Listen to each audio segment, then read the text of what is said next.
దేవుని నామానికి స్తోత్రాలు. చెరుకుడు వచ్చిన మీ అందరికీ కూడా యెరూషలేము ప్రార్థనా మందిరంలో నుండి ఈ నూతన సంవత్సరము మొదటి పరిశుద్ధ పునరుద్ధానపు శుభాభివందనాలు తెలియచేస్తూ దేవుని యొక్క వాక్య భాగమును ధ్యానం చేసుకుందాం. మత్తయి సువార్త 13వ అధ్యాయము, మత్తయి సువార్త 13వ అధ్యాయము 47వ వచన భాగము నుండి 50వ వచనం వరకు చదువుకుందాం. మరియు పరలోక రాజ్యము సముద్రములో వేయబడి నానా విధములైన చేపలను పట్టిన వలను పోలి ఉన్నది. అది నిండినప్పుడు దానిని దరికి లాగి కూర్చుండి మంచి వాటిని గంపలో చేర్చి చెడ్డ వాటిని బయట పారవేయుదురు. అలాగే యుగ సమాప్తి అందు జరుగును. దేవదూతలు వచ్చి నీతిమంతులలో నుండి దుష్టులను వేరుపరిచి వీరి అగ్నిగుండములో పడివేయుదురు. అక్కడ ఏర్పును పండ్లు కొరుకునుటయు ఉండును. ప్రార్థన చేద్దామండి. స్తోత్రము స్తోత్రము నాయన, ప్రేమ నమ్మకమైన తండ్రి, పరిశుద్ధుడా, జీవాధిపతి, అద్వితీయ దేవ, కృపా సత్య సంపూర్ణుడా, ఉన్నవాడా, అనువాడా, నిజముగా మొర్రపెట్టు వారికి సమీపముగా ఉండి ప్రార్థనల్లా ఆలకించే అద్వితీయ దేవుడు ప్రభువా, ఎవరు సమీపింపరాని తేజస్సులు అమరత్వము కలిగిన శ్రీమంతుడవు, సర్వాధికారి యొక్క ప్రభువా, నీకు వందనాలు. దావీదు తాళపు చెవులను కలిగి ఎవరు వేయక తీయవాడవు, ఎవరు తీయక వేయువాడవు నీవే ప్రభువా. అయా, నీ నామమును బట్టి స్తుతిస్తూ నీవే మహోన్నతుడు వగు దేవుడు అని కొనియాడుచు ఆకాశము తట్టు కన్నులెత్తుటకైనను యోగ్యత చాలని మమ్మలను మీరెంతగానో ప్రేమించి నాయనా, పాపులమైన మమ్మలను రక్షించుట కొరకు శరీరధారి లోకానికి వచ్చి మా వల్లే ఈ లోకములో జీవించి మా వల్లే అన్ని విషయములో శోధింపబడి శ్రమపరచబడి మా బలహీనతలో సహానుభవము కలిగి పాపము విషయములో నిరపరాధిగా పాపమును జయించారు, లోకమును జయించారు, శరీరాన్ని జయించారు. ప్రభువా, సాతానును జయించి మాకు అన్నిటిలో అత్యధికమైన విజయాన్ని మీ ద్వారా మాకు అనుగ్రహించి ఈ సన్నిధిలో ధైర్యము కలిగిన వారముగా ప్రవేశించే కృపాభాగ్యాన్ని మాకు ఇచ్చున్నారు. ఎలానగా మమ్మల్ని రక్షించుట కొరకు ప్రభువా, మా పాపములు మా దోష అపరాధములను బట్టి నీ అమూల్యమైన రక్తాన్ని మా కొరకు వెలగా అర్పించి చిందించున్నారు. అట్టి రక్తములో కడగబడి పవిత్రపరచబడిన వారమై పరిశుద్ధముగా నీతిమంతులముగా జీవించగలిగిన భాగ్యమును దయచేయండి. నీ రక్త ప్రోక్షణ చేత శుద్ధి చేయబడిన మేము అయా క్రీస్తు యేసు సంబంధముగా పైన వాటిని వెదకచ్చు భూమి మీద నీ కొరకు నిలిచి ఫలించగలిగిన కృపను దయచేయండి. యెరూషలేము ప్రార్థనా మందిరములో ప్రతి ఒక్కరు కూడా నాయన పరలోక పౌరసత్వము కలిగిన వారుగా గొర్రెపిల్ల వివాహోత్సవ సమయముకు నాయన తన్ను తాను సిద్ధపరచుకోగలిగిన పవిత్రమైన భార్య వంటి వారుగా, కన్యక వంటి వారుగా బిడలుండడానికి కృప దయచేయండి. లోకము పాపము నాయన, శరీరేచ్ఛలు పాపేచ్ఛలు ప్రభువా, ఈ లోకము యొక్క మూలపాఠములు ఎవ్వరిలో నిలిచి ఉండవద్దు ప్రభువా. కపటము, కుటిలత ప్రభువా, కోపము, అసూయలు ఏ ఒక్కరిని ఏలుబడి చేయవద్దయ్యా.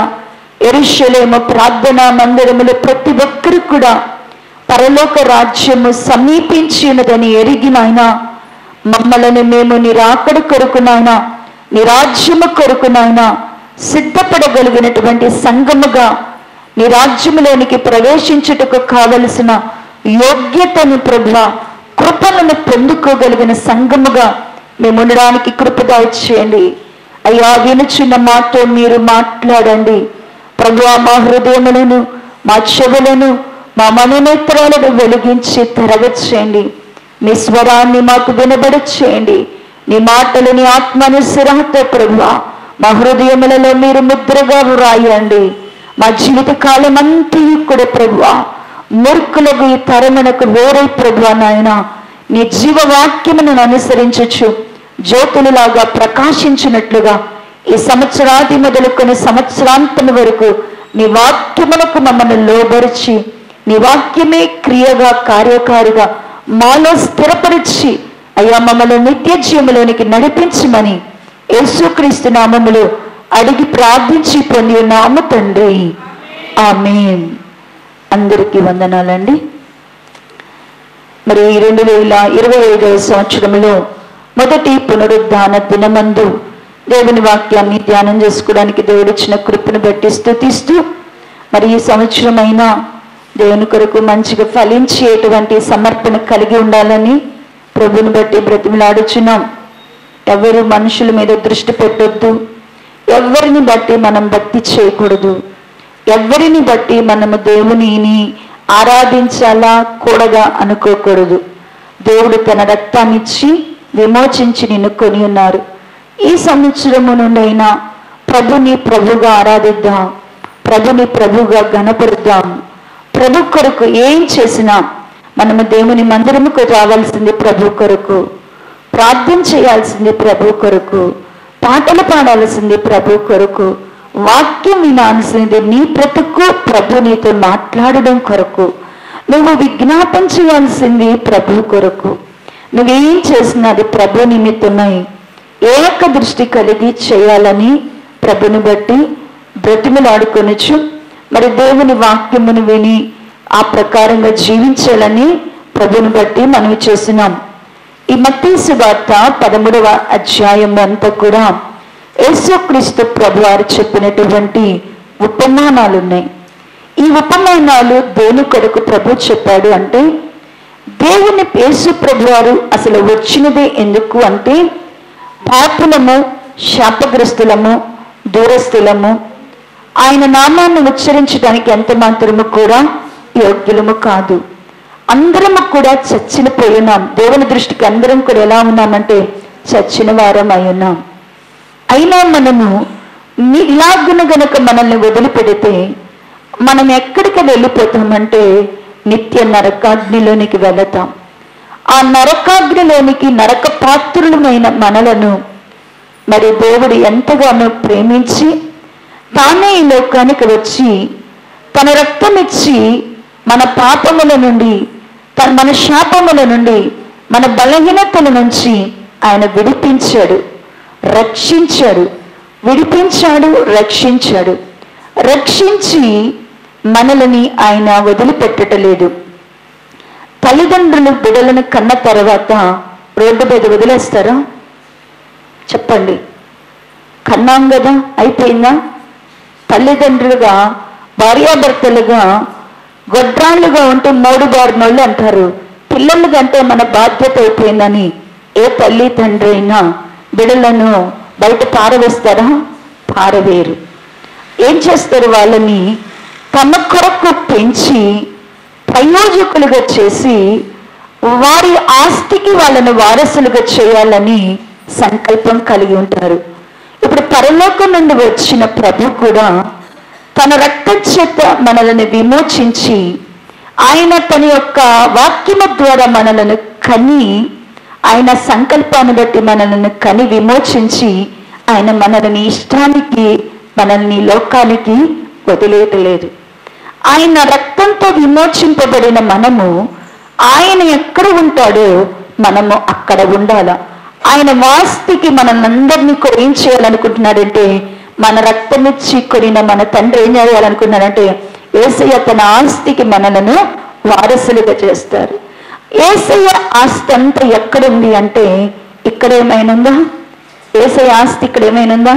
యేసయ్య అంటున్నాడు, ఒకప్పుడు భూమి, ఆకాశము, అందులోన సమస్తము నాదే అన్నాడు. కానీ ఈసారి మాత్రం అంటున్నాడు, యేసు ప్రభు వారు వచ్చినప్పుడు ఈ లోకాన్ని, ఈ భూమిని, ఆకాశాన్ని ఎవరికి అప్పగించేశాడు అంటేనంట అపవాదికి అప్పగించాడు. కాబట్టి యేసుక్రీస్తు ప్రభు వారు ఈసారి అంటున్నాడు కదా, మనకు ఒక కొత్త ఆకాశము, కొత్త భూమి ఉండబోతుంది. ఇప్పుడున్నటువంటి అపవాదిగా అయినటువంటి ఈ భూమిలో ఉన్న సమస్తము, ఈ ఆకాశము క్రింద ఉన్నవన్నీ కూడా ఇప్పుడు ఎవరి యొక్క అధికారము క్రింద ఉన్నాయి అంటే అపవాది అధికారము క్రింద ఉన్నాయి. దేవుని యేసు ప్రభువారిది ఎక్కడుంది అంటే పరలోక రాజ్యమైనది. ఇప్పుడు ఆయన రాజ్యానికి మనలను వారసులుగా చేయాలని దేవుడు సంకల్పించి తన రక్తమిచ్చి విమోచించున్నాడు. ఇప్పుడు పరలోక రాజ్యానికి వెళ్ళడానికి మనందరికీ కూడా తాళపు చెవులను ఇస్తున్నాడు. ఏంటి అంటేనంట పరలోకపు తాళాన్ని ఇస్తున్నాడు, పౌరసత్వాన్ని ఇచ్చాడు. ఇప్పుడు వెళ్ళడానికి ఏం చేస్తున్నాడంటే తాళాలు ఇస్తున్నాడు. ఆ తాళము తీయాలి అంటే ఆ పరలోకపు తాళపు చెవులతో ఆ వెళ్ళడానికి ద్వారములను మనం తీసుకొని వెళ్ళాలి అంటే పరలోక రాజ్యానికి వెళ్ళేవారు ఆ తాళాలు ఎవరికి తెరవబడతాయి? ఆ తాళాలు తీసి ఆ ద్వారము గుండా ఎవరు వెళ్తారు అంటే 7 ఉపమానాలు ప్రభు చెప్పారు. ఆ ఉపమానాల భావనను దేవుని శిష్యులైనటువంటి వారంట గ్రహించారంట. ఆ ప్రకారంగా వారు జీవించారు. ఇప్పుడు ప్రభు మనతో కూడా ఆ ఉపమానాలతోనే మాట్లాడుతున్నాడు. ప్రతి ఉపమానములో కూడా మన బాధ్యతను మనకి నేర్పిస్తున్నది. ప్రతి ఉపమానము కూడా మన మీద ఉన్నటువంటి భారాన్ని పెంచుతుంది.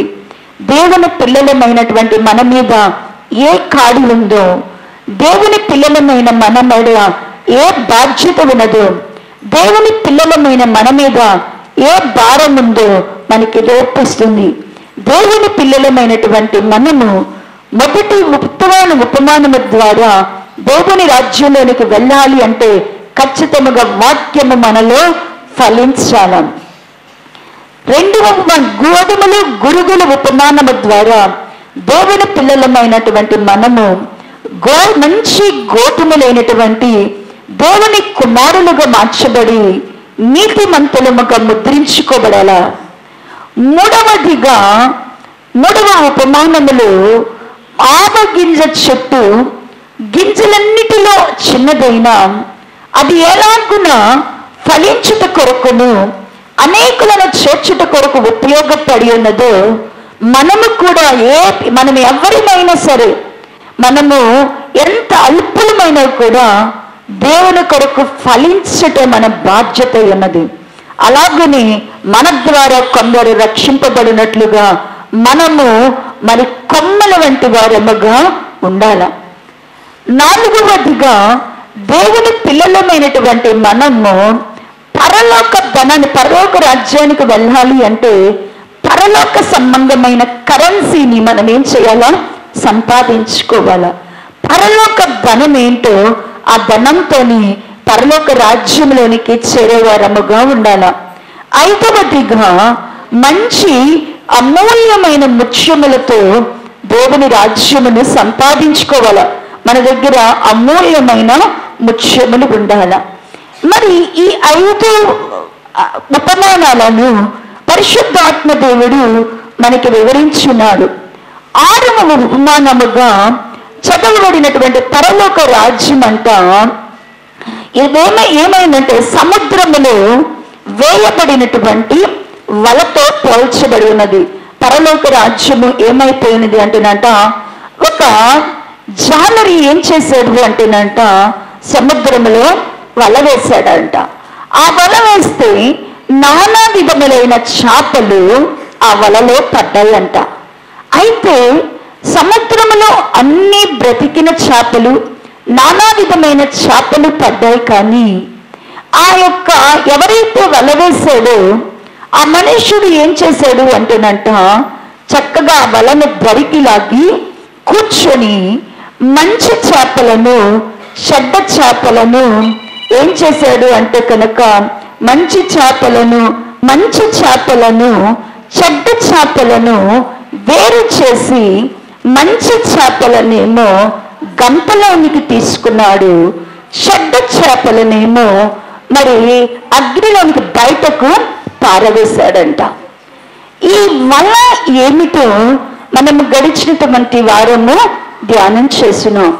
ప్రియులారా, దేవుని యొక్క వాక్యము ఈ యొక్క ఉపమానము ద్వారా సాక్ష్యమిస్తుంది అంటే పరలోక రాజ్యములో వల వేయడము అంటే దేవుడు తన కృప చేత మనందరినీ కూడా దేవుడు తన యొక్క వలలోనికి, తన యొక్క సన్నిధిలోనికి చేర్చుకున్నాడు. మనందరినీ కూడా ఎలాగున్నా దేవుని యొక్క వాక్యములో గడిచిన వారము మనము ధ్యానం చేస్తున్నాం. దేవుడు మనుష్యులను దేనితో పోల్చారు అంటేనంట, చేపలతో పోల్చారు. అందుకని పేతురు గారితో మాట్లాడేటప్పుడు, నిన్ను ఎవరిని పట్టే జాలరుగా చేస్తాను అంటే, మనుష్యులను పట్టే జాలరుగా, అంటే మనుష్యులను దేవుడు చేపలతో పోల్చాడు. మరి దేవుని పిల్లలతో పోల్చాడు. ఎందుకు అంటే చేపలు ప్రభు యొక్క ఆహారానికి, అది బలానికి, ఏర్పాటుకు సూచన అయినవి. యేసు ఏర్పాటుకు, దేవుని యొక్క ఏర్పాటుకు సూచన ఎవరు అంటే కనుక చేపలు. మరి ఈ చేపలను దేవుడు ఎందుకు వేరు చేస్తున్నాడు? ఏర్పరచుకున్నాడు కదా దేవుడు, చేపలుగా అందరినీ ఏర్పాటు చేసుకున్నారు కదా, అందరము చేపలమే కదా. మళ్ళా మనలో మంచి చెడు అనేది ఎందుకు దేవుడు వేరు చేస్తున్నాడు? ఎలా వేరు చేస్తాడు దేవుడు? ఏ కారణాన్ని బట్టి దేవుని పిల్లలైనటువంటి వారము సపరేట్ అవుతాం? అందరము కూడా ప్రభువా ప్రభువా అనినంత మాత్రమా మనము దేవుని రాజ్యంలో ఉంటామా? ఉండలేము. అందరము ఆయన రక్తము చేత కడగబడి ఉన్నంత మాత్రమా దేవుని రాజ్యంలోనికి డైరెక్ట్గా వెళ్ళిపోతామా? వెళ్ళలేము. దేవుని బట్టి దేవుని పిల్లలను దేవుడు మంచివారని చెడ్డవారని వేరు చేస్తాడు. దేనిని బట్టి దేవుడు మనలను ఆయన గంపలోనికి కూర్చుకుంటాడు. ఈ దేనిని బట్టి దేవుడు బయట అగ్నిలో మనల్ని పారవేస్తాడు. గడిచిన కాలమందు, గడిచిన వారమందు దేనిని బట్టి మనము వేరు చేయబడతామంటే, 10 మంది కన్యకలు ఉన్నారు. 10 మంది కన్యకలు మత్తయి సువార్త 25వ అధ్యాయము మనము ధ్యానం చేస్తున్నాం.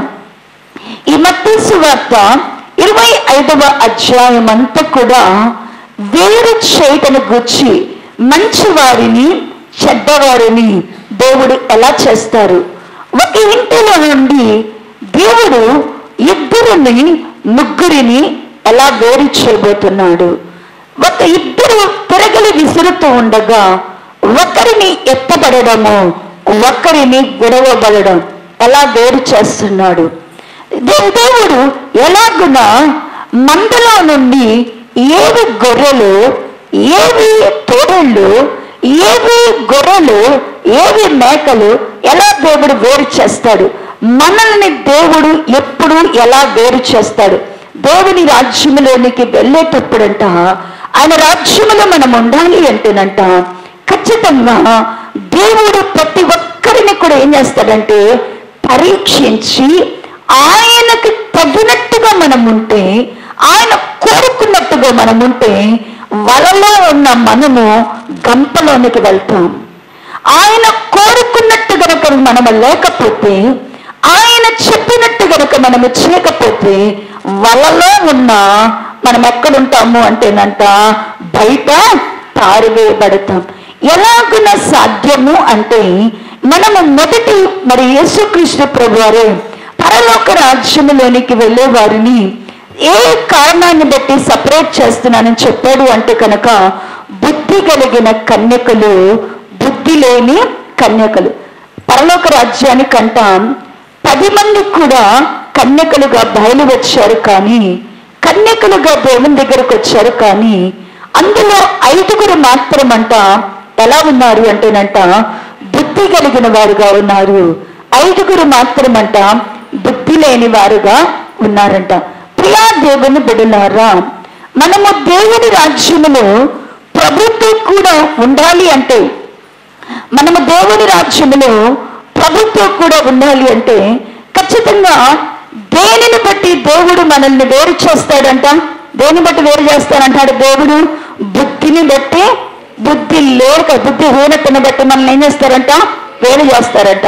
అంటే దేవుని బిడ్డలమైనటువంటి మనము, దేవుడు వలలో ఉన్న మనల్ని, సంఘములో ఉన్న మనల్ని, వాక్యం వింటున్న మనలను, చాటలో ఉన్న మనలను ఎలా వేరు చేయబోతున్నాడు అంటే, ఆయన దూతలు ఎలా మనల్ని వేరు చేయబోతున్నాడు అంటే, దేవుని పిల్లలలో ఖచ్చితంగా ఏముండాలి అంట?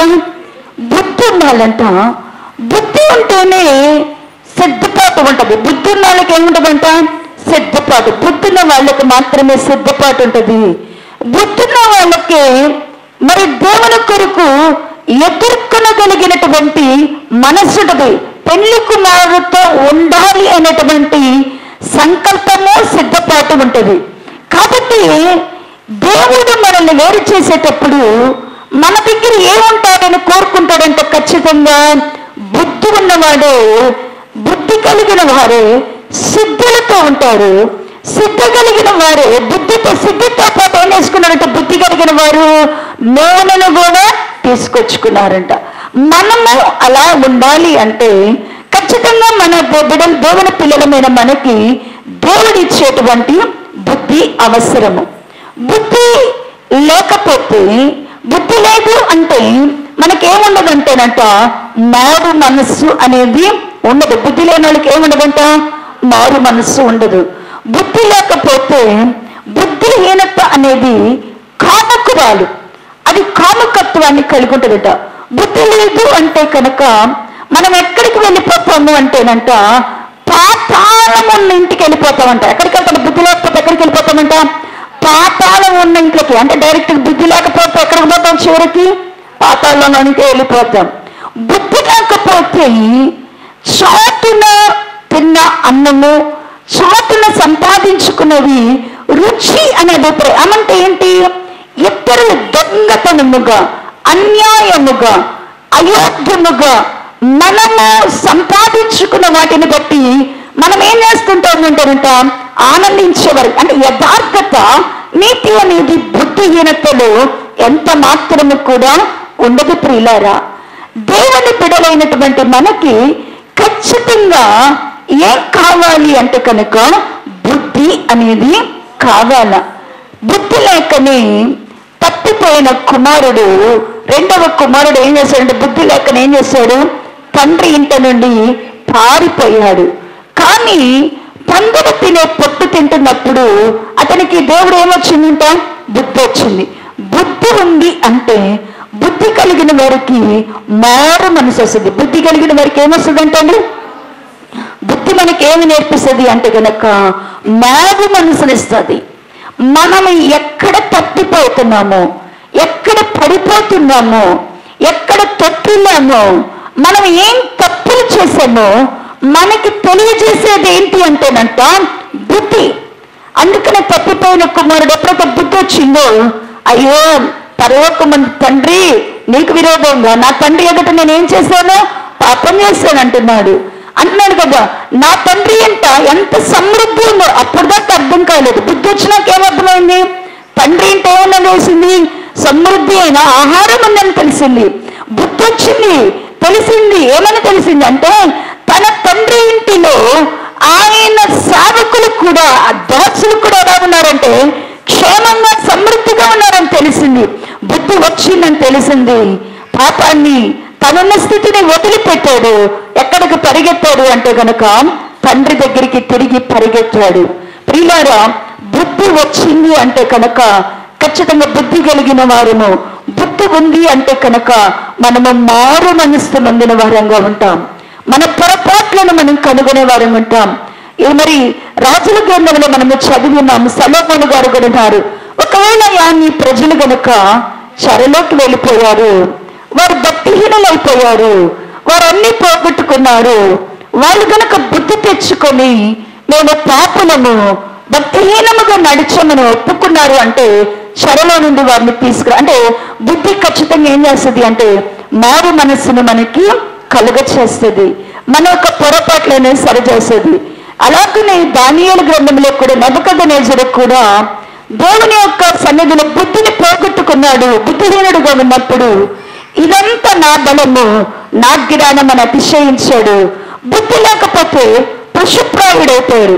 ఎప్పుడైతే బుద్ధిని పొందాడో, బుద్ధి వచ్చినదో, ఇదంతా కూడా దేవుని యొక్క ప్రభావము, దేవుని యొక్క శక్తి, దేవుడు నాకు ఇచ్చింది అని ఒప్పుకుంటున్నాడు. దేవుని బిడ్డలైనటువంటి వారికి ఖచ్చితంగా ఏముండాలి అంటేనంట, బుద్ధి ఉండాల. ఎందుకు బుద్ధి అంటే ఆ బుద్ధి మనల్ని కాపాడేది.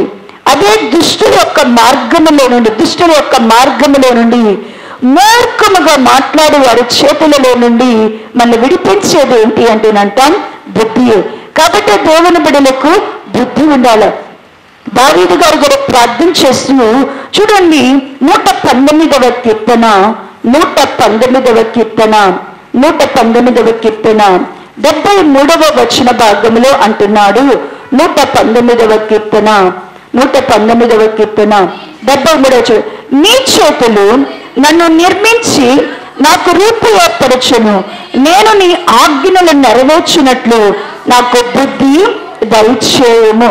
దావీదు గారు దేని కొరకు ప్రార్థన చేస్తున్నాడు? ఏమని ప్రార్థన చేస్తున్నాడు దావీదు గారు? అయ్యా, నీ చేతులు నన్ను నిర్మించి నాకు రూపునిచ్చేయి. ఎవరి చేతులు నిర్మించేంటా? దేవా, నీ చేతులు నన్ను నిర్మించి రూపించే కదా, నేను నీ ఆజ్ఞలను అనుసరించాలి అంటే, దేవా నేను నీ మాట వినాలి అంటే, నీ ఆజ్ఞలను అనుసరించాలంటే నాకేం కావాలని ప్రార్థన చేస్తున్నాడు? ఏం కావాలని అడుగుతున్నాడు? బుద్ధిని కావాలని. కాబట్టి దేవుని పిల్లలమైనటువంటి మనము దేవుని రాజ్యములో మనం ఉండాలి అంటే ఖచ్చితంగా మనకి ఏముండాలంట? బుద్ధి ఉండాల. ఆ బుద్ధి మనకి ఏమి నేర్పిస్తుంది అంటే, ఇప్పుడు 10 మంది కన్యకలు 5 కన్యకలు దేవుని దగ్గర ఏం సంపాదించుకున్నారంట? దేవుని మందిరంలోనికి 10 మంది కన్యకలు వచ్చారు. 10 మంది కన్యకలు ఆయన రక్తంలో కడగబడ్డారు. 10 మంది కన్యకలు పెండ్లి కుమారుని కావాలని కోరుకున్నారు. 10 మంది కన్యకలు పెండ్లి కుమారుని కొరకే ప్రయాణం చేస్తున్నారు. కానీ 5 మాత్రమే పెళ్లి కుమారుని చేరుకోగలిగారు. 5 విడవబడడానికి కారణం ఏంటి అంటే, 5లో మొట్టమొదటి దేవుడు దేని బట్టి వేరు చేసేసారంటే వాళ్ళని? బుద్ధిని బట్టి, బుద్ధిహీనతను బట్టి. బుద్ధి ఏమి నేర్పిస్తుంది? బుద్ధి అంట దేవుని యొక్క ఆజ్ఞలను మనము గైకొనేటట్లుగా మనకి నేర్పిస్తుంది.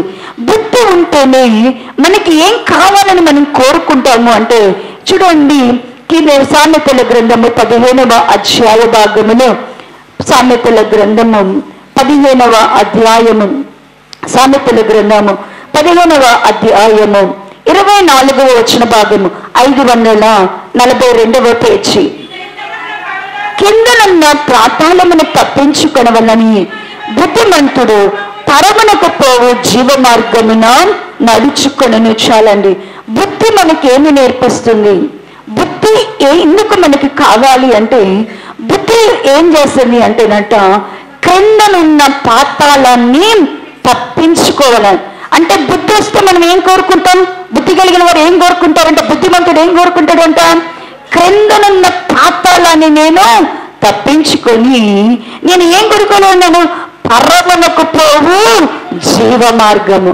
అంటే పరలోకములోనికి మనము పోవాలా, పరలోకానికి వెళ్ళే మార్గములో మనము నడవాలా, పరలోకములోనికి మనము చేరాలి అంటే మనకి ఏముంటే మనము పరలోక గదిని వద్దకు చేరగలుగుతాం.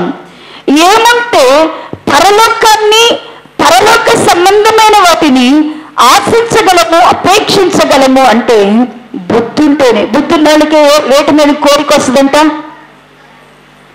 బుద్ధి నాళ్ళకి ఏమొస్తుందంటే పరలోకంలో ఉన్న వాటి మాట కోరిక వస్తుందంట, వాటిలోనికి వెళ్ళాలని ఆశ వస్తుందంట. అందుకని దేవుడు వేరుపరిచేటప్పుడు బుద్ధి కలిగిన వారని, బుద్ధి లేని వారని చూస్తున్నాడు. వాళ్ళలో చేపలు ఉన్నాయి, కానీ కొన్ని చేపలు ఎలా ఉన్నాయంట? మంచివిగా ఉన్నాయి. ఆ మంచి చేపలేమో బుద్ధి కలిగిన కన్యకలాగా ఉన్నాయి. చెడ్డ చేపలేమో, వాళ్ళలో చెడ్డ చేపలు ఏంటి అంటేనంట బుద్ధి లేని కన్యకలు. అంటే దేవుడు ఆయన రాజ్యంతో కూడా వచ్చినప్పుడు ఆయన దూతలు నిన్ను నన్ను దేనిని బట్టి వేరు చేస్తున్నాడో జ్ఞాపకం చేసుకోండి. రెండవదిగా చూస్తే ఈ మత్తయి సువార్త 25వ అధ్యాయము, మత్తయి సువార్త 25వ అధ్యాయం, మత్తయి సువార్త 25వ అధ్యాయము 14వ వచన భాగము నుండి చదవండి ప్రియులారా. ఒక పరలోక రాజ్యము ఒక మనుష్యుడు దేశాంతరమునకు ప్రయాణమై తన దాసులను పిలిచి తన ఆస్తిని వారికి అప్పగించినట్లు అతడు ఒకనికి 5 తలాంతులను, ఒకటికి 2, ఒకటికి 1, ఎవని సామర్థ్యము చొప్పున వానికి ఇచ్చి వెంటనే దేశాంతరము పోవును. 5 తలాంతులు తీసుకొనిన వాడు వెళ్ళి వాటితో వ్యాపారము చేసి మరి 5 తలాంతులను సంపాదించును. అలాగనే 2 తీసుకునేవాడు మరి 2 సంపాదించును. అయితే 1 తలాంతు తీసుకొనిన వాడు వెళ్ళి భూమిని త్రవ్వి తన యజమాని సొమ్ము దాచిపెట్టెను. బహుకాలము తరువాత ఆ దాసుల యజమానుడు వచ్చి వారి యొద్ద లెక్క చూచుకొనెను. అగుదమని రెండవ ఎట్లా దేవుడు తన ప్రజలను, ఆయన సంఘమును ఆయన ఎలాగున్నా పరలోక రాజ్య సంబంధులు వీరే అని కొందరిని రాజ్యంలోనికి చేర్చుకుంటూ కొందరును అగ్నిలోనికి పంపిస్తున్నాడంట. కొందరినేమో ఆయన ఇంటిలోనికి తీసుకువెళ్తున్నాడు, కొందరినేమో ఎక్కడ పంపిస్తున్నాడంట? బయట అంటే బయట కదా, ఎక్కడంట? బయట అంటే ఎక్కడ? నిత్య నరకాగ్నిలోనికి. వెళ్తే పరలోకంలో ఉంటాం, ఇక లేదు అంటే ఎక్కడ ఉంటామంట? నరకాగ్ని. ఈ ఎలా ఎలా దేవుని సంఘంలో ఉన్న బిడలు, దేవుడి పిల్లలమైన మనము ఎలాగో కొందరము పరలోక రాజ్యంలోనికి, కొందరము నరకంలోనికి వెళ్తున్నాం. ఎలా వేరు చేయబడుతున్నామంటే ఇక్కడ కూడా ప్రభువారు ఉపమానం చెప్తున్నాడు. పరలోక రాజ్యం అంట ఒక యజమానుడు ఉన్నాడంట. ఆయన నేను దేశానికి వెళ్తున్నాను, మనం ఇంతకంటే బాగా మనకు అర్థం కావాలి అంటే లూకా సువార్తలో రాస్తూ ఇంకొంచెం వివరంగా లూకా గారు దీన్ని వివరించినారు. లూకా సువార్త 19వ అధ్యాయము, లూకా సువార్త 19వ అధ్యాయము, లూకా సువార్త 19వ అధ్యాయము 12వ వచ్చిన భాగం నుండి చదివితే, రాజకుమారుడు ఒకడు రాజ్యము సంపాదించుకొని మరలా రావాలనని దూరదేశమునకు ప్రయాణమై తన దాసులను 10 మందిని పిలిచి వారికి 10 మీనాలిచ్చి నేను వచ్చే వరకు వ్యాపారము చేయడని వారితో చెప్పను. ఆగుదామండి. ఇక్కడ దేవుడు ఒక రాజ్యానికి కుమారుడు ఉన్నాడంట. రాజ్యాన్ని సంపాదించుకొని నేను తిరిగి వస్తానని చెప్పంట 10 మందిని పిలిచి ఏం చేశాడు అంటేనంట, 10 మందికి కూడా ఏం చేశాడు అంటేనంట ఒక్కొక్కళ్ళకి ఒక్కొక్క మీనా ఇచ్చాడంట. ఇక్కడేమో మీనా అంటున్నారు, అక్కడేమో మత్తయ్య గారు రాస్తూనేమో తలాంతు అంటున్నాడు. ఇక్కడేమో మీనా అంటున్నారు, అక్కడ తలాంతు అంటున్నారు. అక్కడేమో తలాంతులు ఒక వ్యక్తికి 5 ఇచ్చినట్లుగా, ఒక వ్యక్తి 2 ఇచ్చినట్లుగా, ఒక వ్యక్తికి 1 ఇచ్చినట్లుగా ఉంది. కానీ లూకా సువార్తలో చూస్తే ముగ్గురికి కూడా, అక్కడ ఉన్న వాళ్ళందరికీ కూడా ఒక్కొక్కరికి ఒక్కొక్క తలాంత ఇచ్చారంట. వాళ్ళందరికి కూడా ఎన్ని తలాంతలు ఇచ్చారంట? ఇక్కడ ఏమి డీవియేషన్ ఏమి లేదంట. అందరికి కూడా ముందు ఏమి ఇచ్చారంట? 1 తలాంత ఇచ్చారు. నేను వెళ్ళి రాజ్యాన్ని అంతా సిద్ధపరుచుకొని మీ దగ్గరికి వస్తాను, ఈ తలాంతుని, ఈ మీనాన్ని మీరు ఏం చేయండి అంటున్నాడు అంటే కనుక వినియోగపరచండి. ఈ తలాంతుని మీరు సద్వినియోగం చేయండి, మీరు పని చేయండి, ఈ తలాంతుతో వ్యాపారం చేయండి, ఈ తలాంతుతో మీరు ఉపయోగించుకొని పని చేయండి. నేను వచ్చి మళ్ళా మీ దగ్గర ఏం చేస్తానంట? లెక్క చూసుకుంటాను అన్నాడంట. అని ఒక్కొక్కరికి తలాంతును మీనాను ఇచ్చి వెళ్ళారంట. ఈ 10 మంది కానీ ముగ్గురు కానీ వీళ్ళు ముగ్గురు కూడా తలాంతులైతే తీసుకున్నారు. వెళ్ళినటువంటి కుమారుడు పనిని, రాజ్యాన్ని సంపాదించుకోనంట దేశాంతరముకు వెళ్ళినటువంటి రాజకుమారుడు రాజ్యాన్ని తీసుకొని వచ్చేసి ఇప్పుడు పిలుస్తున్నాడంట. సార్, ఎవరికైతే తలాంతులనిచ్చాడో, ఎవరికైతే మీనాలు ఇచ్చాడో వారిని పిలిచి లెక్క అడుగుతూ ఉన్నాడంట. ఎలా లెక్క అడుగుతున్నాడు అంటే, నేను మీ అందరికీ కూడా మీకు తలాంతునిచ్చి వ్యాపారం చేయి, పని చేయమని చెప్పాను కదా, పని చేసుకోమని చెప్పాను కదా. తలాంతులు తీసుకున్న మీరు ఏం చేశారు అన్నప్పుడు లూకాసు వార్త ప్రకారమేమో ఆ ఒక్క తలాంతుతో ఒక వ్యక్తి అంట 5 తలాంతులను వేశాడంట. ఆ ఒక్క రెండవ వ్యక్తి అంట ఆయన 4 తలాంతులు చేశాడంట. మొదటి వ్యక్తి 10, రెండవ వ్యక్తి 4, మరి మూడవ వ్యక్తి ఏమో ఒక్క తలాంతునంట రుణాలలో కట్టి ఏం చేశాడు అంటేనంట భూమిలో పూడ్చిపెట్టాడంట. అప్పుడు యజమానుడు పిలిచి ముగ్గురిని అడుగుతున్నాడు, నేను మీ ముగ్గురికి ఏమిచ్చాను? తలాంతునిచ్చాడు, మీరు ఏం చేశారు అని అడిగితే మొదటి వాడు, అయ్యా నేను వ్యాపారం చేశానయ్యా, చూడు నువ్వు 5 ఇస్తే నేను 10 చేశాను అంటున్నాడు. రెండవ వాడు, నువ్వు 2 ఇస్తే నేను 4 చేశాను అంటున్నాడు. మూడవ వాడు మాత్రము, అయ్యా నీవు పెట్టకున్నాని ఎత్తేవాడవని, విత్తకున్నాని కోసేవాడవని, నువ్వు కట్టినోడువని నేను ఎరిగి నేను ఏం చేయకుండా దానిని వదిలిపెట్టానన్నప్పుడు అప్పుడు దేవుడు మాట్లాడుతున్నాడు. ఈ మీనాలను ఉపయోగించిన వారు, తలాంతులను వినియోగపరిచిన వారినేమో బలా నమ్మకమైన దాసుడా అని పిలిస్తే, మీనాన్ని ఉపయోగించిన వాడిని మాత్రము, మీనాన్ని వినియోగపరిచిన వాడు మాత్రము చెడ్డ దాసుడా అని ఒక పేరు పెట్టాడంట, సోమరి. ఏమని పెట్టారు అంటే చూడండి, మత్తయి సువార్త 25వ అధ్యాయము 26వ వచన భాగమును చూస్తే, అందుకు అతని యజమాని వాడిని చూచి సోమరివైన చెడ్డ దాసుడా, ఏమని పెడుతున్నాడంట? సోమరి అంటున్నాడు. ఒక్కరినేమో అంటే ప్రియ దేవుని బిడ్డలారా, దేవుడు తన రక్తము చేత మనల్ని విమోచించి సంఘమనే వలలో, పరలోక రాజ్యం అనే వలలోనికి ప్రభు మనల్ని చేర్చుకున్న తర్వాత ఇప్పుడు ఆయన రాజ్యములో మనం ఉండాలి అంటే, ఆయన గంపలో మనం ఉండాలి అంటే ఖచ్చితంగా ప్రతి ఒక్కరికి కూడా ఆయన ఏం చేస్తున్నాడంట? అందరికి కూడా ఏం చేస్తున్నాడంట? పిలిచి ఏం చేస్తున్నాడంట? మీనాలు ఇస్తున్నాడు, తలాంతు ఇస్తున్నాడు. దేవుడిచ్చినటువంటి తలాంతును ఎవరైతే వినియోగపరచలేదో వాళ్ళనేమో మరి అగ్నిని వేరు చేస్తున్నాడంట. ప్రియా సంగమా, దేవుడు నిన్ను వేరుపరిచేటప్పుడు దేనిని బట్టి నిన్ను వేరుపరుస్తాడంటే, రక్షింపబడ్డావు, రక్షింపబడిన తర్వాత నువ్వేం చేశావు?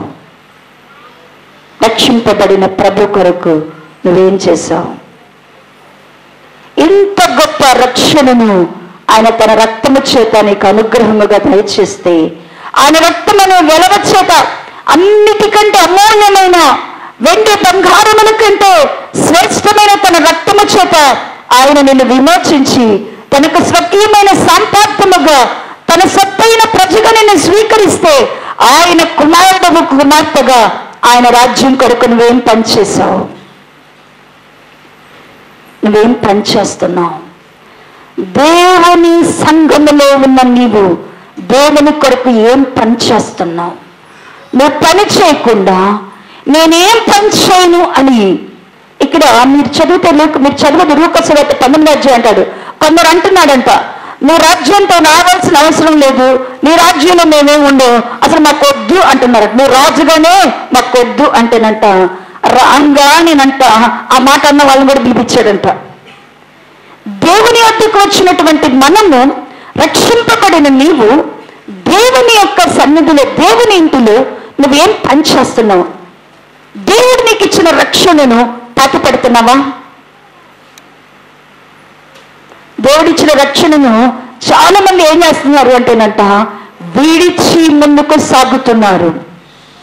రక్షణ పొంది రక్షింపబడిన నీవు రక్షణలో నిలిచి రక్షణలో ఫలించకుండా, ఆ రక్షణ యొక్క సువాసన నీలో కనబడకుండా, ఆ రక్షణను ధ్వజముగా ఎత్తకుండా, ఆ రక్షణను నీలో కనబరచకుండా, రక్షింపబడిన వ్యక్తిగా లోకానికి నువ్వు కనబడకుండా రక్షణ ఏం చేస్తున్నారంట? నువ్వు ఇక్కడే బాప్టిజం తీసుకున్న వ్యక్తి అని గుర్తొస్తుంది. లోపలికి వెళ్ళినప్పుడు, లోకంలోకి వెళ్ళినప్పుడు, బయట మనుషులతో మాట్లాడేటప్పుడు పనిచేసే స్థలంలో నువ్వు రక్షింపబడిన వ్యక్తివని నీకు గుర్తుంటుందా? ఉంటుందా? రక్షణ ఎక్కడ గుర్తొస్తుంది? రక్షింపబడిన వారు మనం ఎక్కడ గుర్తుపెట్టుకుంటున్నాం? దేవుని మందిరంలో కూర్చున్నప్పుడు మాత్రమే నేను ఏసయ్యబడ్డాను, ఏసయ్య రక్తంలో కడగబడ్డాను, ఆ రక్తంతో కొనబడ్డాను అని గుర్తు చేసుకుంటున్నాను. నువ్వు ఈ మందిరము బయట దాటి వెళ్ళినప్పుడు నీకు యేసు ప్రభు కుమార్తెను కుమారుడును ఆయన రక్తము చేత విమోచింపబడిన బిడ్డనని నీకు గుర్తుంటుందా? ఆ రక్షణను నువ్వు మర్చిపోతున్నావు, నువ్వు విడిచిపెడుతున్నావు. ఆ రక్షణను కాపాడుకోలేకపోతున్నావంటే ఖచ్చితంగా నువ్వు రక్షణను ఏం చేస్తున్నావంట? పాతి పెట్టిపోతున్నావు. ఎక్కడ పాతి పడుతున్నావు? ఇక్కడే మందిరంలో, మళ్ళీ అక్కడో అక్కడ కాదు. చాలా మంది రక్షణ ఆగడానికి తెగితే ఎక్కడ దొరికిద్దంటే, చాలా మంది రక్షణ నీలో కనబడదు. ఎక్కడ దొరికిద్దంటే దేవుని మందిరంలో దొరికిద్ది. ప్రియా దేవుని పిల్లలారా, దేవుడు నీకు రక్షించాడు. రక్షించి దేవుని కొరకు పని చేయడానికి, దేవుని ఇంటిలో నమ్మకంగా ఉండడానికి దేవుడు నిన్ను కోరుకొని ఉన్నారు. దేవుని కొరకు నిన్ను దేవుడు తన రక్తము చేత విమోచించిన తర్వాత ఇప్పుడు నువ్వేం చేస్తున్నావు? దేవుని కొరకు ఏం చేస్తున్నావు? నీకేం నియమాలు ఇచ్చారు దేవుడు? నీ దగ్గర విశ్వాసం ఉందా? విశ్వాసం వరేనేనా? దేవుడు నీకు ఇచ్చిన విశ్వాసాన్ని కూడా ఏం చేస్తున్నావు? కాపాడుకోలేకపోతున్నావు. దేవుడు ఇచ్చిన ప్రేమను నువ్వేం చేయలేకపోతున్నావు? అభివృద్ధి పరచలేకపోతున్నావు. దేవుడు ఇచ్చిన ఆత్మను ఏం చేయలేకపోతున్నావు? వర్ధల చేయలేకపోతున్నావు. దేవుడు ఇచ్చినటువంటి మరి కృపా వరాలను ఏం చేయలేకపోతున్నావు? కృపా వరాలను కూడా ఏం చేయలేకపోతున్నావు? వినియోగపరచలేకపోతున్నావు. దేవుడు ఇచ్చిన ఆత్మవరాలను ఏం చేయలేకపోతున్నావు?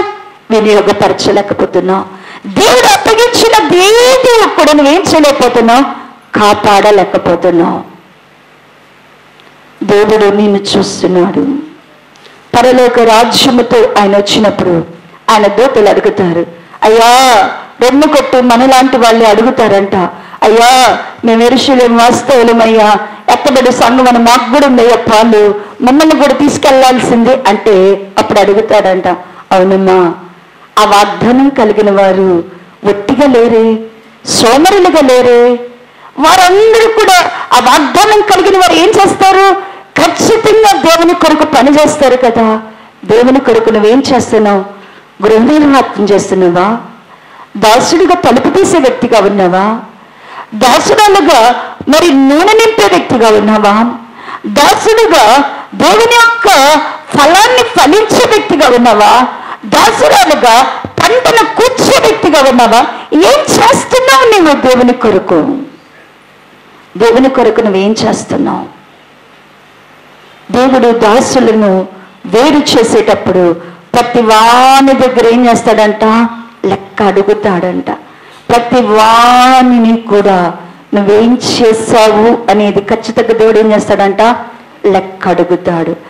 లెక్క అడిగి ఎవరైతే దేవుడు అనుగ్రహించిన రక్షణను కాపాడుకొనుచు దేవుడు అప్పగించిన పనిని చేస్తారో, అప్పగించిన పనిని చేస్తారో వారినేమో గప్పలోని మేకల్లాగా చేర్చుకుంటారంట. ఎవరైతే దేవుడు అనుగ్రహించిన రక్షణను నిర్లక్ష్యం చేసి సోమరులుగా దేవుని మందిరంలో ఉంటారు. చాలా మంది దేవుని మందిరాలు ఎట్టున్నారు అంటే కనుక సోమరులైపోయారు. దేనికి గొంతు తెరిచి ఒక పాట పాడమంటే పాడతారా? పాడలేరు. గట్టిగా చప్పట్లు కొట్టమంటే కొడతారా? కొట్టలేరు. నిలబడి ఒక గంట ఆరాధన చేద్దామంటే చేయగలరా? చేయలేరు. వాక్యాన్ని చెప్పగలమా? సాక్ష్యం చెప్పగలమా? దేవుని యొక్క క్రియలను కొనియాడగలమా? ఏమీ దేవుని కొరకు చేయటం లేదు.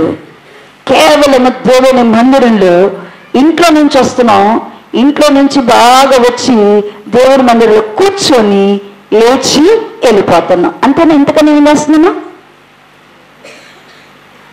ఇంతకన్నా ఏమైనా పని చేస్తున్నామా?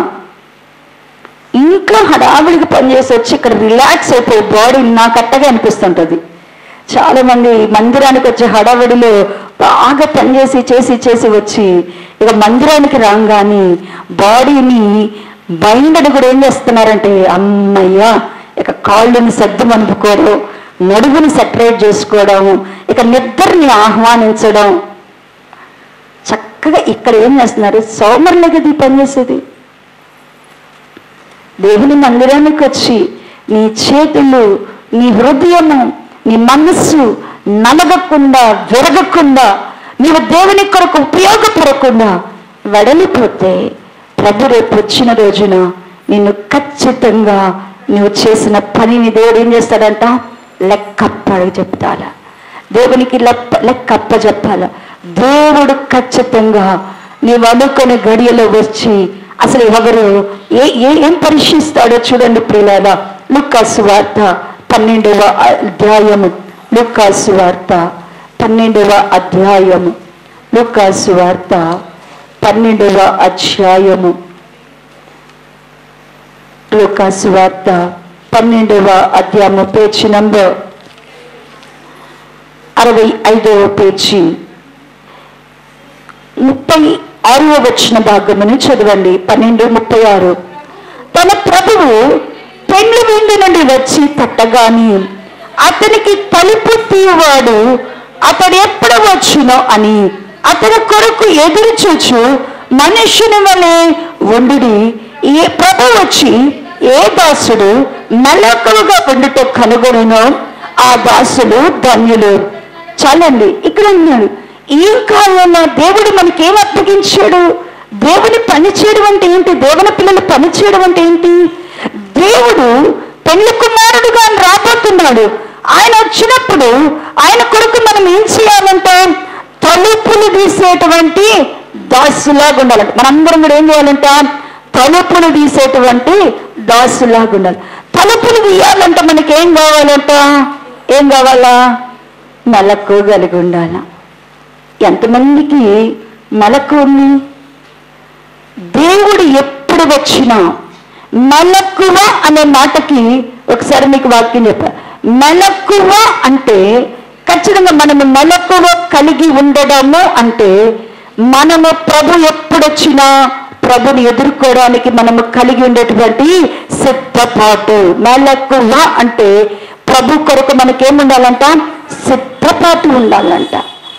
అందుకని అంటాడు మెలకువ కలిగి ప్రార్థన చేయండి, మెలకువ కలిగి ఉండడు. ఇంకా ఈ యొక్క మత్తయి సువార్త 20వ అధ్యాయంలో కూడా అన్నాడు, బుద్ధి కలిగిన కన్యకల బుద్ధిని కలిగి ఉన్నాడు.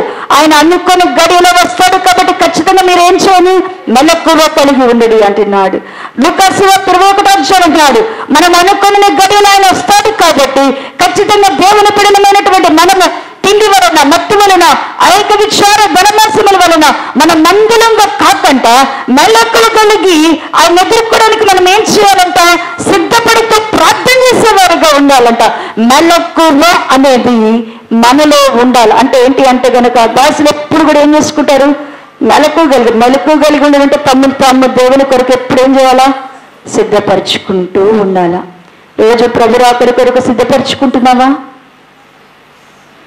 ప్రభు రాజ్యం కొరకు నువ్వు సిద్ధపరచుకుంటున్నావా?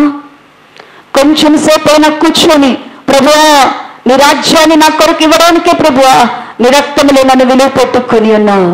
నీ రాజ్యములో నీతో కూడా పెళ్లి కుమార్తెలుగా, భార్యగా ఈ పై రాయబడినటువంటి వాగ్దాన ఫలాన్ని నువ్వు పొందాలి అంటే కనుక ఖచ్చితంగా నీకేముండాలా? సిద్ధపడాలా. ఏమి అనుకోనని మాట్లాడినావు, ఏమి అంటే చేయకూడని పనులు చేసావు, ఎక్కడ నీ ఆలోచన తలంపులలో పాపమునదు, ఎక్కడ నీ హృదయములో కపటమునదు, ఎక్కడ నీ హృదయములో అబద్ధమునదు, ఎక్కడ నీ హృదయములో మోసమునదు, ఎక్కడ నీ నడకలో తడకలో పాపమునదు, దానిని పరిశీలన చేసుకొని ప్రభువా రక్షింపబడిన నాకు ఇది తగినది కాదు ప్రభువా, రక్షింపబడిన నేను ఇలా ఉండుటకు ఏర్పరచబడలేదు ప్రభువా, నాలో ఉన్న ఈ దోషమున పాపమును పరిహరింపచేసి అయ్యా పవిత్రమైన కన్యకగా నాయన, నమ్మకమైన దాసుడిగా ప్రభువా, నమ్మకమైన దాసురాలుగా ప్రభువా నీ రాజ్యముతో కూడా నువ్వు వచ్చినప్పుడు నిన్ను ఎదుర్కోవాలి ప్రభువా, నిన్ను ఎదుర్కోవాలి. ఆ సిద్ధపాటు నీకుందా? చాలా మందికి ఏమి లేదంట, సిద్ధపాటు లేదు. సిద్ధపాటు ఏం చూస్తున్నాడు దేవుడు? దాసులలో ఏం కావాలని కోరుకుంటున్నాడు? పనికి తలాంతులు ఇచ్చిన వాళ్ళు ఏం కావాలని కోరుకుంటున్నాడు? ఖచ్చితంగా వాళ్ళు మెలకువ కలిగి పని చేయాలా, మెలకువ కలిగి పని చేయాలా. ఇదే లూకా సువార్తలో కూడా అంటాడు కదా, చూడండి 42వ వచన భాగంలో అంటాడు కదా, అయ్యో లూకా సువార్త 12వ అధ్యాయము 42వ వచన భాగం, ప్రభు ఇట్లను తగిన కాలమున ప్రతివానికి ఆహారము పంచిపెట్టుటకు యజమానుడు తన ఇంటి మీద నియమించినట్టు నమ్మకమైన బుద్ధిగల గృహ నిర్వాహకుడు ఎవని ప్రభు వచ్చి వాడు అలాగే చేయుచుండుట కనుగొనను ఆ దాసుడు ధన్యుడు, అతడు తనకు కలిగినదంతటి మీద దాని మీద వాణ్ణి ఉండనిచ్చునని నీతో నిశ్చయముగా చెప్పుచున్నాడు. అయితే ఆ దాసుడు నా యజమానుడు వచ్చుట ఆలస్యమగుచున్నాడని తన మనస్సులో అనుకొని దాసులను కొట్టి తిని త్రాగి మత్తుగా ఉండసాగితే వాని కనిపెట్టిన దినములోను ఎరగని గడియను ఆ దాసుడు యజమానుడు వచ్చి వారిని నరికించి అపనమ్మకస్తుల్లో వాళ్ళకి పాలు నియమించును అంటున్నాడు. పిల్లలు దేవుడు చూస్తున్నాడు. ఏంటి? దేవుని పిల్లలమైనటువంటి మనము, దేవుని పిల్లలు, దేవుడు మనకు అప్పగించిన దానిని మనము కాపాడుతామా లేదా? దేవుడు మనకు అనుగ్రహించిన దానితో మనము పంచిపెడతామా లేదా? లేక తిని త్రాగి సోమరులుగా ఉంటున్నామా? దేవుడు తన రాజ్యముతో కూడా వచ్చినప్పుడు దేవుడిచ్చినటువంటి రక్షణను, దేవుడు నీకు ఇచ్చిన ఆత్మను, దేవుడు నీకు ఇచ్చిన కృపావరములను, దేవుడు నీకు ఇచ్చిన ఆత్మ ఫలములను నీవు గనక వినియోగపరచకపోతే ఆత్మ ఫలాలను కూడా ఏం చేయాలా? వినియోగపరచాలి లేదా? దేవుడు తన ఆత్మ ద్వారా ఫలాలు ఇచ్చాడా లేదా? ఎవరికి ఇవ్వలేదమ్మా? మాకే ఆత్మ ఫలం లేదంటారా? చెప్పండి. ఆత్మఫలం ఎవరి దగ్గర లేదా? ఫలం ఉండాల్సిందిగా దేవుడు ఇచ్చాడుగా. ఆత్మఫలం ఏమనగా ప్రేమ, చెప్పండి అమ్మా, ప్రేమ, సంతోషము, సమాధానము, దీర్ఘశాంతము, దయాళత్వము, మంచితనము, విశ్వాసము, సాత్వికము, ఆశా నిగ్రహము. ఇవన్నీ ఆత్మఫలమేగా. ఇవన్నీ ఎవరికైనా పంచిపెడుతున్నావా? పంచిపెట్టడానికేగా ఫలాలు ఇచ్చేది. ప్రేమ అనేది నీకు ఇచ్చాడు. ఏం చేయాలా? ప్రేమను ఏం చేయాలా? ప్రేమ ఏం చేయాలి? నీతో కాపెట్టమంటున్నాడు దేవుడు. ప్రేమను ఏం చేయాలంట? ఒకడు దేవుడిని ప్రేమించినాడలా అతడు తన సహోదరుని కూడా ప్రేమింప బద్ధుడై ఉండవని. ప్రేమ పొందా. ప్రేమను ఏం చేయాలా? పంచిపెట్టాలా? పంచిపెడుతున్నావా? విశ్వాసం ఉంది. నీలో ఉన్న విశ్వాసమే, నీలో ఉన్న విశ్వాసమే అంటాడు ఫిలోమోను. నీలో ఉన్న విశ్వాసమే అనేకులను. చూడండి ఫిలోమోనుకు రాసినటువంటి పత్రిక పేజ్ నెంబర్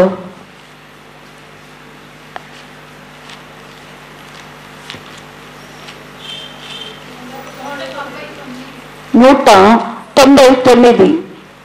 హెబ్రీ పత్రికకు ముందు ఉంటుందమ్మా. హెబ్రీ పత్రిక ముందు ఉంటుంది. తీతు పత్రిక తర్వాత హెబ్రీ పత్రికకు ముందు ఉంటుంది. ఒకే అధ్యాయం ఉంటుంది. మొదటి అధ్యాయము 4వ వచన భాగము నుండి చదివితే, నీ ప్రేమను గూర్చి ప్రభువుని యేసు ఎడలను సమస్త పరిశుద్ధుల ఎడలను నీకు కలిగి ఉన్న విశ్వాసమును గూర్చి నేను విని నా ప్రార్థన యందు నీ నిమిత్తము విజ్ఞాపనము చేయొచ్చు ఎల్లప్పుడూ నా దేవునికి కృతజ్ఞతాస్తుతులు చెల్లించున్నాను. క్రీస్తుని బట్టి నీ అందున్న ప్రతి శ్రేష్టమైన వరము విషయమై నువ్వు అనుభవపూర్వకముగా ఎరుగుట వలన ఇతరులు నీ విశ్వాసమందు పాలువారొకట అన్నది కార్యకారి కావాలనని వేడుకొనుచున్నాను. ఏముందంటే ఇతరు ఏం ఫలిస్తున్నాడంటే ఇతరు దేనిని బట్టి ఇతరులను అభివృద్ధి చేయగలడంట. ఇక్కడ అంటున్నాడు కదా, నీ విశ్వాసమందు పాలువారవ్వాల. ఎవరి విశ్వాసం అంట? ఫిలోమోను గారిలో ఉన్న విశ్వాసములో సంఘంలో ఉన్న వారందరూ కూడా ఏమవ్వాలని కోరుకుంటున్నారు? పాలువారు. పిల్లరా, నీ విశ్వాసంలో ఎవరికైనా పాలు ఇవ్వగలవా? పంచిపెడుతున్నావా నీ విశ్వాసాన్ని? నీ ప్రేమను పంచిపెడుతున్నావా? దేవుని పిల్లలు ఏం చేస్తున్నారు? అసలు ప్రేమని ఏ రోజుకో రోజు డ్రై చేసుకుంటుంటే మన ప్రేమ అంత ఎట్టయిపోతుందంటే, ఈరోజు పొందుకున్నామంటే కొంచెంసేపటికి ఏమైపోద్ది? ఆ ప్రేమ మన దగ్గర ఉండటం. నీవు ప్రేమతో నింపబడాలా. ఆ ప్రేమను నువ్వేం చేయాలా? ఇతరులకు పంచిపెట్టాలా. నువ్వు విశ్వాసంతో నిండుకోవాలా. ఆ విశ్వాసం ఇతరులు ఏమవ్వాలా? పాలివారు కావాలా. నీవు దేవుని యొక్క మంచితనము నీలో ఉండాలా. ఆ మంచితనం అందరూ ఏం చేయాలా?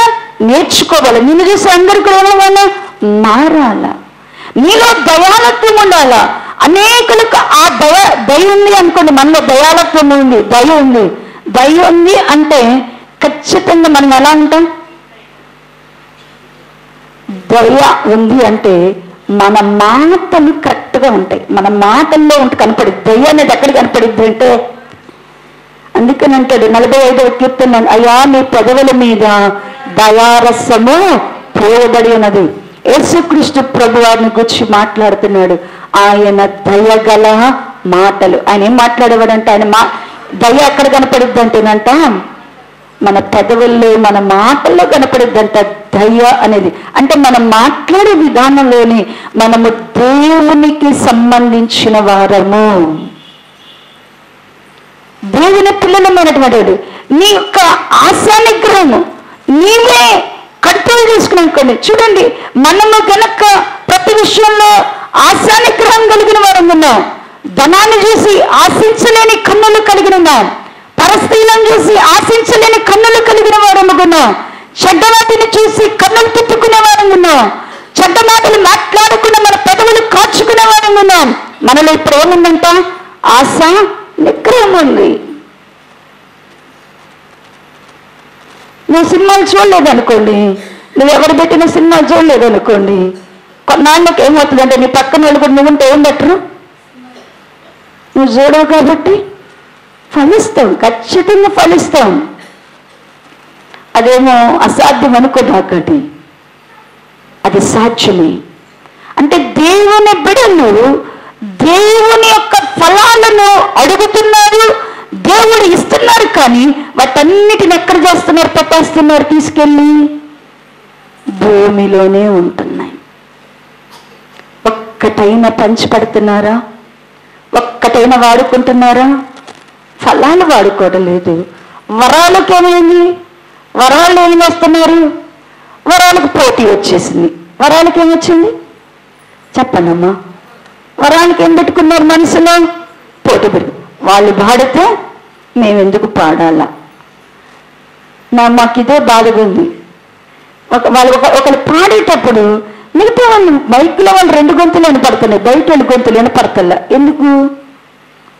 వాళ్ళిద్దరేనా పాడేది? అసలు ఎందుకు మైక్లో పాట పాడమని వేస్తున్నారు? మిగతా వాళ్ళు ఎందుకు పాడటం లేదు? పాటలు అని వరం ఉంది, మిగతా వాళ్ళు ఎందుకు పాడటం లేదు? అంటే మైక్ లేదు కాబట్టి పాడతలేదా? మైక్ లేదు కాబట్టి పాడతలేదా? ఎందుకు పాడటం లేదు? అసలు మైక్ ఇవ్వాల్సిన అవసరం ఏమొచ్చింది? ఎందుకు ఇవ్వాల్సి వచ్చింది మైకు? ఎందుకంటే ఒక మంచిగా పాట వచ్చిన వాళ్ళు కనుక ఒక స్వరంతో నడిపిస్తుంటే అందరూ తప్పులు లేకుండా, నొక్కులు లేకుండా, గ్యాప్ లాగా వాళ్ళతో కలిపి పాడతారని మైక్ ఇస్తామమ్మా. ఇంకే ఉద్దేశం లేదు. వాళ్ళకున్న పర్ఫెక్షన్ బట్టి, వాళ్ళకున్న ఆ పాటని వాళ్ళు అందరినీ నడిపించడంలో వారి సామర్థ్యం ఉంటుంది అని ఇస్తాం. కానీ వాళ్ళు ఎంత మాత్రము గొప్పలని కాదు. ఇప్పుడు ఒకళ్ళు నడిపిస్తుంటే మనం ఏం చేయాలా? కలపాలా లేదా? కలపము. అంటే ఆత్మవరాలకు ఆగిపోతున్నాయి, పోటీలతో ఆగిపోతున్నాయి, అభ్యంతరాలతో ఆత్మవరాలు ఫలించటలా. ఆత్మవరాలు పూడ్చిపెట్టబడుతున్నాయి, ఆత్మ ఫలాలు పూడ్చిపెట్టబడుతున్నాయి, సిద్ధపాటు పూడ్చిపెట్టబడుతుంది. దేవుని పిల్లలైన వారు ఎలా అయిపోయారంటే దేవుని సన్నిధిలో అపనమ్మకస్తులు, సోమరులైపోయారు. ఏమైపోయారు? మనల్ని దేవుడు రేపు వేరు చేసేటప్పుడు, దేవుడు మనల్ని వేరు చేసేటప్పుడు దేవుని మందిరములో నీవు దేవుని కొరకు ప్రియులారా నువ్వు కూర్చొని కూడా ఒక ఆత్మను రక్షించవచ్చు తెలుసా? నువ్వు వాక్యం చెప్పకుండాని నీలో ఉన్న విశ్వాసమును బట్టి, నీలో ఉన్న ప్రేమను బట్టి, నీలో ఉన్న పరిశుద్ధతను బట్టి, నీలో ఉన్నటువంటి దేవుని యొక్క క్రియను బట్టి, వాక్యమును బట్టి నువ్వు ఇంకొక ఆత్మను రక్షించడానికి దేవుడు నీకు సామర్థ్యం ఇస్తాడు తెలుసా? నువ్వేమీ పరిచర్య చేయకపోయినా. ఎలా సాధ్యమంటే నీ పక్కన ఒక వ్యక్తి కూర్చుంటే నువ్వు నమ్మకముగా దేవుని ఆరాధించడం ప్రారంభించండి. నమ్మకంగా దేవుని నీలో ఉన్న ఆత్మ నీ పక్కనున్న వ్యక్తిని రగిలించకుండా ఉంటే ఆ రోజు వచ్చి నన్ను అడగండి. ఒక వ్యక్తి దేవుని వద్ద ఉన్నాడు అంటే నువ్వేం చేయబడలే, నువ్వేమి చేయకుండానే ఒక వ్యక్తి ద్వారా సంఘము కట్టబడిద్ది, విస్తరింపబడిద్ది, దేవుని పరిచర్య జరిగిద్ది. అంటే మనము దేవుని ఇంటిలో దేవుని కొరకు మనము పరిచర్య చేసినప్పుడు, దేవుని కొరకు మనము నమ్మకంగా ఉన్నప్పుడు, దేవుని పక్షంగా ప్రార్థించినప్పుడు దేవుని పిల్లలు అయినటువంటి వారు కేవలం సోమరులుగా మందిరానికి వస్తున్నారు, పోతున్నారు. ప్రభు రాకడ వచ్చినప్పుడు, అయ్యా మేము రక్షింపబడ్డాం కదా, నీ వలలో మేము మంచి చేపల్లాగా లేమా అంటే ఖచ్చితంగా ఆయన తీసి ఎక్కడేస్తాడంట? మన అందరిని తీసుకెళ్ళి అంటున్నాడు కదా ఈ అధ్యాయంలోనే అంటున్నాడు. లూకా సువార్త 19వ అధ్యాయము, లూకా సువార్త 19వ అధ్యాయము, లూకా సువార్త 19వ అధ్యాయము, లూకా సువార్త 19వ అధ్యాయము 27వ వచ్చిన భాగమును చదవండి. అంతకన్నా ముందు మత్తయి సువార్తలోకి రండి. మత్తయి సువార్త 25వ అధ్యాయము 26వ వచ్చిన భాగం నుండి చదవండి. అందుకు అతని యజమానుడు వాని చూచి, సోమరిమైన చెడ్డదాసుడా, నేను విత్తన దాన్ని కోయవాడును, చల్లని చోట పంటను కూర్చువాడునని నువ్వు ఎరుగుదువా? అయిట్లయితే నీవు నా సొమ్ము సాహుకారుల యొద్ద ఉంచవలసి ఉందని, నేను వచ్చి వడ్డీతో కూడా నమ్మ సొమ్మును తీసుకుని ఉందని అని చెప్పి ఆ తలాంతును వాని యొద్ద నుండి తీసివేసి 10 తలాంతులు గలవారికి ఇడి, కలిగిన ప్రతివానికి ఇవ్వబడును, అతనికి సమృద్ధి కలుగును, లేని వాని యొద్ద నుండి వాని కలిగినది తీసివేయబడును. మరియు పనికి మాలిన ఆ చెడ్డ దాసుని వెలుపటి చీకటిలోనికి త్రోసివేయడి, అక్కడ ఏడ్పును పండ్లు కొరుకుటయు ఉండను. చూడండి, చెడ్డ దాసునికి పట్టిన గతి. చేపలు వలలో ఉన్న చేపలను ఎలా చేస్తున్నాడు గ్రేడు? మంచి చేపలు, చెడ్డ చేపలు. చెడ్డ చేపలు ఎవరంట? చెడ్డ చేపలు ఎవరంట?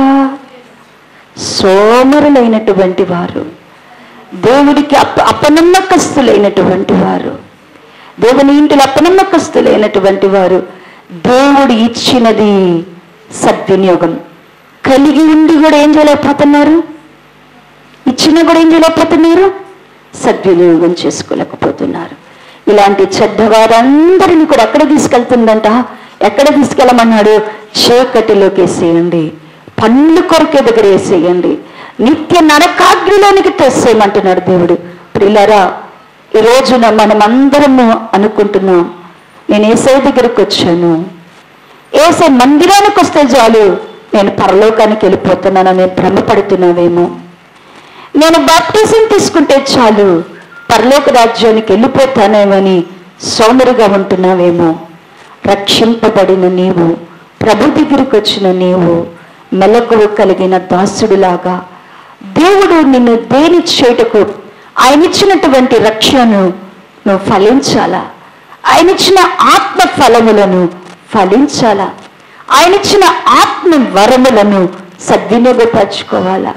ఆయన ఇచ్చిన ప్రతి దానిని కూడా ఏం చేయాలి అంటేనంట, ఆయన కొరకు నువ్వేం చేయాలా? వినియోగపరచాలా. ఆయన అప్పగించిన దానిని నువ్వు కాపాడుకుంటేనే అంటున్నాడు. మత్తయి సువార్త 21వ వచ్చిన భాగంలో కూడా, మత్తయి సువార్త 21వ అధ్యాయము మత్తయి సువార్త 21వ అధ్యాయము 43వ వచన భాగమును చదవండి. కాబట్టి దేవుని రాజ్యము నీ యొద్ద తొలగింపబడి దాని ఫలమిచ్చు జనులకు, దేవుని రాజ్యం ఎవరికి ఇవ్వబడుతుందంట? దేవుని రాజ్యం ఎవరి కొరకంట? దాని కొరకు ఫలమిచ్చే వారికి, దాని ఫలమునిచ్చే వారికి దేవుని రాజ్యము. కానీ ఫలించిన వారికి ఏమి లేదంట, దేవుని రాజ్యము లేదు. దేవుని కొరకు పని చేయని వారికి ఏమి లేదంట, దేవుని రాజ్యము లేదు. దేవుని ఇంట్లో నమ్మకస్తులుగా ఉన్న వారికి ఏం లేదంట, దేవుని రాజ్యం లేదు. దేవుని ఇంటిలో చెడ్డవారముగా, సోమరులముగా, అపనమ్మకస్తులంగా ఉంటే మనము చేపలమైనా కూడా మనం తీసుకెళ్ళి ఎక్కడ వేస్తాడంట దేవుడు? చేపలను కూడా తీసుకెళ్ళి ఎక్కడ వేసాడంట? బయట పారేసినట్లుగా మనల్ని పారవేస్తాడు. దేవుడి వలలో పట్టబడినటువంటి చేపలనైన మనలను దేవుడు గంపలోనికి తీసుకురావాలి అంటే బుద్ధి కలిగిన కన్యకలలాగా మనం ఉండాల. రెండవదిగా దేవుని యొక్క ఇంటిలో దేవుడు రాజ్యకుమారుడు ఇచ్చినటువంటి తలాంతులను మరలా మీనాలను వినియోగపరిచే వారంగా, దేవుని కొరకు దేవుడు మనకిచ్చినటువంటి తలాంతులను, దేవుడు మనకు అనుగ్రహించినటువంటి మరి ఏదైతే మీనాలు ఇచ్చారో వాటిని వినియోగపరిచే వారముగా, సద్వినియోగపరిచే వారంగా ఉన్నప్పుడు మాత్రమే, వాటి వలన మనము ఫలించినప్పుడు మాత్రమే మనము పరలోక రాజ్యములో ఉంటాం. కాబట్టి ప్రియులారా, ఈ నూతన సంవత్సరంలోనికి వచ్చాం, దేవుడు వేరు చేస్తున్నాడు. జాగ్రత్త సుమా. 40 రోజుల్లో కూడా మొదటి రోజున దేవుడు ఇదే మాట్లాడాడు. దేవుడు వేరుపరిచే కాలంలోనికి ఇక మనం వచ్చేసాం. ఏర్పరచబడిన వారిని తన కొరకు సిద్ధపరచుకునే కాలంలోనికి వచ్చాం. ఒకప్పుడైతే అందరినీ దేవుడు తన కృప చేత ఆకర్షించాడు. ఇప్పుడు పరిశుద్ధాత్మ చేస్తున్న పని ఏంటి అంటే కనుక ఏర్పరచబడిన వారిని ఆయన రాజ్యం కొరకు ఏం చేస్తున్నాడంటే వేరు చేసేసుకుంటున్నాడు. అన్యాయస్తుడిని అన్యాయస్తుడుగానే, అక్రమం చేసేవాడిని అక్రమంగానే, అనీతిమంతుణ్ణి అనీతిమంతుడుగానే, నీతిమంతులను అనీతిమంతులను కలిపి ఒక దగ్గర పెట్టట్లేదు. భక్తిహీనులను భక్తులను ఒక దగ్గర కలపటలేదు. ఇక పవిత్రులను అపవిత్రులను ఒక దగ్గర ఇక ఉంచటలేదు దేవుడు. పరిశుద్ధులను అపరిశుద్ధులను దేవుడు ఒక దగ్గర ఉంచటలేదు. గోధుమలను గురుగులను కలిపి ఇక పెరగనీయటలేదు. చాటలో ఉన్న తాళును పొట్టును గింజలతో కూర్చోబెట్టలేదు. ఇక ఆయన ఏం చేస్తున్నాడు అంటే అందరినీ ఏం చేస్తున్నాడు, ఇద్దరు తిరగలు విసురుతున్నారంట. ఇద్దరిలో ఒకళ్ళేమో ఎత్తబడ్డారు, ఇద్దరిలో ఒకళ్ళు అయిపోబోతున్నారు. ఇలాంటి భయంకరమైన దినము త్వరగా రాబోతుంది. ప్రభు త్వరగా వస్తున్నాడు. పరలోక రాజ్యంలోనికి చేరాలి అంటే నేను చేపలనైతే సరిపోతుంది అనుకోబాక. నిజముగా దేవుడు ఈ రోజే, ఈ సంవత్సరమే, ఈ 2025 సంవత్సరమే ప్రభు వస్తే ఏంటి మన పరిస్థితి? నమ్మకమైన దాసులంగా ఆయన రాజ్యంలోనికి వెళ్ళగలమా? ఫలమిచ్చిన వారికి దేవుడు ఏమిస్తాడంట? రాజ్యాన్ని ఇస్తాడు. ఫలం ఇవ్వని వారికి ఏమి ఇవ్వడంట దేవుడు? రాజ్యాన్ని ఇవ్వడంట. పంచిపెట్టని వారికి దేవుడు ఏమి ఇవ్వడంట? రాజ్యాన్ని ఇవ్వడంట. పని చేయని వారికి దేవుడు ఇవ్వడంట. నేనేం పని చేయను ప్రభు అన్నా, నాకేం పని లేదు అనుకోబోకండి. ఆత్మఫలాలను ఫలించడం మన పని, ఆత్మవరాలను వ్యాపింపచేయడం మన పని. మనకివ్వబడినటువంటి మెలకు కలిగి ఆయన కొరకు తలుపు తీసేటువంటి దాసులుగా ఉండడం మన పని. దేవుడిచ్చినటువంటి వాక్యాన్ని గురించి సాక్ష్యం ఇవ్వడం మన పని.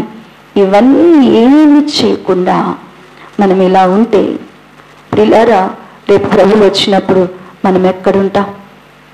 ఎక్కడ ఉండాలని కోరుకుంటున్నాం? అగ్ని కొరకు దేవుడు నిన్ను నన్ను రక్షించలేదే? ఆయన రక్తం ఇచ్చి మనల్ని కొన్ని అగ్నిలో వేయడానిక? ఆయన ఎంత దుఃఖపడుతుంటాడు నేను గురించి, ఎంతగా ఆయన కన్నీరు కారుస్తుంటాడు ఆయన కృపాసనం ఎదుట నన్ను గూర్చి. నా కుమార్తెని నేను ఇందుకోసమా కన్నది? నీ పిల్లలు ఏ పని చేయకుండా, నీ పిల్లలు నిష్ప్రయోజకులైపోతుంటే, నీ పిల్లలు ఇంట్లో సోమరులుగా ఉంటే నీకెంత దుఃఖంగా ఉంటుంది. మరి ప్రభుకు ఆ దుఃఖం ఉండదా? ఆయన దుఃఖ పెట్టద్దు. ప్రభు రాకడ కొరకు సమీపముగున్న కడవరి దినాల్లో మనమున్నాం. ఈ సత్యాన్ని మనం మర్చిపోవద్దు. ఈ సంవత్సరమైనా ఆయన రాజ్యము ఫలించే వారి కొరకుంది. ఆయన రాజ్యము మెలకు కలిగిన వారి కొరకున్నది. ఆయన రాజ్యము నమ్మకస్తుల కొరకుంది, పనిచేసే వారి కొరకుంది. కాబట్టి ఆ రాజ్యంలోనికి ప్రవేశించడానికి తగిన యోగ్యతను సంపాదించుకున్న అటు కృపా దేవుడు సంఘానికి దయచేయును కాక. తలలు ఉంచినట్లయితే ప్రార్థన చేద్దాం.